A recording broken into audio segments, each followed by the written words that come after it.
അപ്പസ്തോലന്മാരുടെ പ്രവർത്തനങ്ങൾ 14-ാം അധ്യായം. പൗലോസ് ഇക്കോണിയത്തിൽ. അവർ ഇക്കോണിയത്തിലെ യഹൂദരുടെ സിനഗോഗിൽ പ്രവേശിച്ച് പ്രസംഗിച്ചു. യഹൂദരും ഗ്രീക്കുകാരുമടങ്ങിയ ഒരു വലിയ ഗണം വിശ്വസിച്ചു. വിശ്വസിക്കാതിരുന്ന യഹൂദർ സഹോദരർക്കെതിരായി വിജാതീയരെ ഇളക്കുകയും അവരുടെ മനസ്സിനെ വിദ്വേഷം കൊണ്ട് നിറയ്ക്കുകയും ചെയ്തു. എങ്കിലും അവർ വളരെ നാൾ അവിടെ താമസിച്ച് കർത്താവിനെപ്പറ്റി ധൈര്യപൂർവ്വം പ്രസംഗിച്ചു. അത്ഭുതങ്ങളും അടയാളങ്ങളും പ്രവർത്തിക്കാൻ അവർക്ക് അനുഗ്രഹം നൽകിക്കൊണ്ട് കർത്താവ് തൻ്റെ കൃപയുടെ വചനത്തിന് സാക്ഷ്യം നൽകി.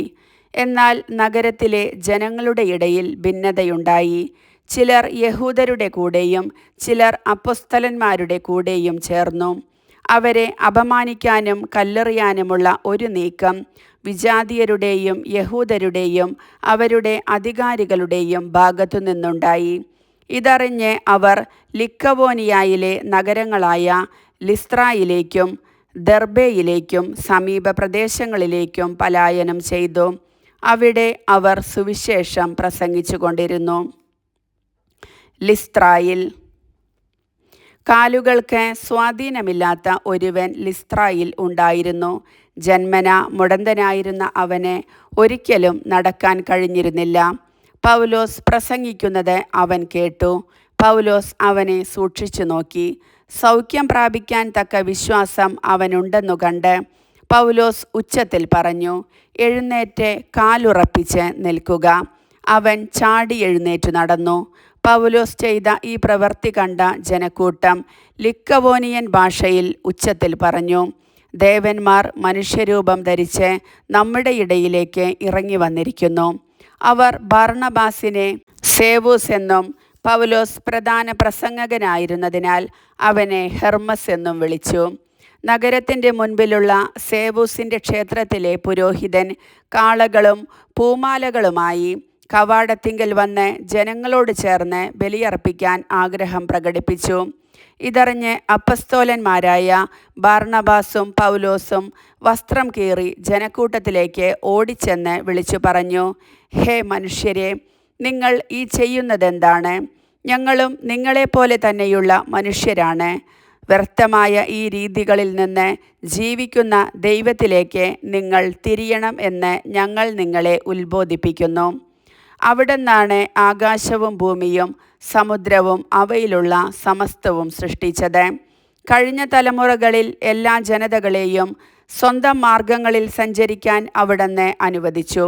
എങ്കിലും നന്മ പ്രവർത്തിക്കുകയും ആകാശത്തുനിന്ന് മഴയും ഫലപുഷ്ടമായ കാലാവസ്ഥയും നിങ്ങൾക്ക് പ്രദാനം ചെയ്യുകയും ആഹാരവും ആനന്ദവും നൽകി നിങ്ങളുടെ ഹൃദയങ്ങളെ നിറയ്ക്കുകയും ചെയ്തുകൊണ്ട് അവിടുന്ന് തനിക്ക് സാക്ഷ്യം നൽകിക്കൊണ്ടിരുന്നു. അവർ ഇപ്രകാരം പറഞ്ഞ് തങ്ങൾക്ക് ബലിയർപ്പിക്കുന്നതിൽ നിന്ന് ജനങ്ങളെ കഷ്ടിച്ച് പിന്തിരിപ്പിച്ചു. അന്ത്യോക്യായിൽ നിന്നും ഇക്കോണിയത്തിൽ നിന്നും അവിടെ എത്തിയ യഹൂദന്മാർ ജനങ്ങളെ പ്രേരിപ്പിച്ച് പൗലോസിനെ കല്ലെറിയിച്ചു. മരിച്ചുപോയെന്ന് വിചാരിച്ച് അവർ അവനെ നഗരത്തിന് പുറത്തേക്ക് വലിച്ചു കൊണ്ടുപോയി. എന്നാൽ ശിഷ്യന്മാർ അവന് ചുറ്റും കൂടിയപ്പോൾ അവൻ എഴുന്നേറ്റ് പട്ടണത്തിൽ പ്രവേശിച്ചു.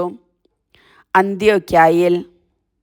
അടുത്ത ദിവസം ബർണ്ണബാസുമൊത്ത് അവൻ ദെർബയിലേക്ക് പോയി. ആ നഗരത്തിലും അവർ സുവിശേഷം പ്രസംഗിച്ച് പലരെയും ശിഷ്യരാക്കി. അനന്തരം അവർ ലിസ്ത്രായിലേക്കും ഇക്കോണിയത്തിലേക്കും അന്ത്യോക്യായിലേക്കും തിരിച്ചു ചെന്നു.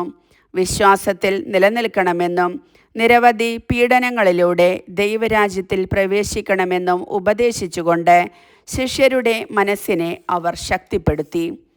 അവർ സഭകൾ തോറും ശ്രേഷ്ഠന്മാരെ നിയമിച്ച് പ്രാർത്ഥനയോടും ഉപവാസത്തോടും കൂടെ അവരെ തങ്ങൾ വിശ്വസിച്ച കർത്താവിന് സമർപ്പിച്ചു. പിന്നീട് അവർ പിസീദിയായിലൂടെ കടന്ന് പാംഫീലിയായിൽ എത്തി. പെർഗായിൽ വചനം പ്രസംഗിച്ചതിനു ശേഷം അവർ അത്താലിയായിലേക്ക് പോയി. അവിടെ നിന്ന് അന്ത്യോക്യായിലേക്ക് കപ്പൽ കയറി. തങ്ങൾ നിർവഹിച്ച ദൗത്യത്തിന് ആവശ്യമായിരുന്ന ദൈവകൃപയ്ക്ക് അവർ ഭരമേൽപ്പിക്കപ്പെട്ടത് അവിടെ വെച്ചാണല്ലോ. അവർ അവിടെ എത്തിയപ്പോൾ സഭയെ വിളിച്ചുകൂട്ടി തങ്ങൾ മുഖാന്തരം ദൈവം എന്തെല്ലാം പ്രവർത്തിച്ചുവെന്നും വിജാതീയർക്ക് വിശ്വാസത്തിൻ്റെ വാതിൽ അവിടുന്ന് എങ്ങനെ തുറന്നുകൊടുത്തുവെന്നും വിശദീകരിച്ചു. പിന്നീട് കുറേ കാലത്തേക്ക് അവർ ശിഷ്യരോടുകൂടെ അവിടെ താമസിച്ചു. കർത്താവിൻ്റെ വചനം.